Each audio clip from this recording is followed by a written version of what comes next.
Imagine a weapon so powerful it could burn entire cities from space. Sounds like pure science fiction, right? But during World War II, German scientists, pushed by the ambitions of SS officers, seriously explored building a gigantic mirror in orbit.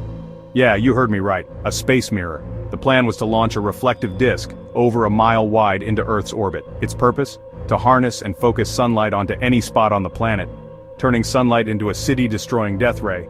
The project was called the Sonnengewehr, or sun gun. Nazi engineers imagined this beast of a mirror floating about 5,100 miles above the Earth. With a control station attached, they hoped they could aim its blinding beam almost anywhere, melting enemy cities, scorching military bases, and even boiling rivers. If that sounds absolutely wild, well, it was. The science behind it was shaky at best. Even with today's tech, building and launching something that size would be a nightmare. But back in the 1940s, the Nazis were desperate for an edge.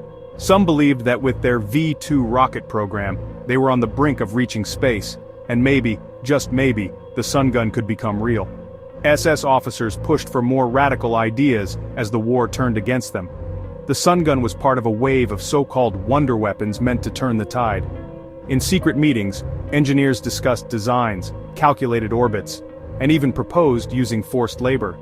The Allies caught wind of the project after the war, but dismissed it as a fantasy, because honestly it was. The Allies caught wind of the project after the war, but dismissed it as a fantasy, because honestly it was. Still, the sun gun is a chilling reminder of how far some people will go in the name of war. Today, it stands as a bizarre what-if from history, a terrifying vision of science bent toward destruction.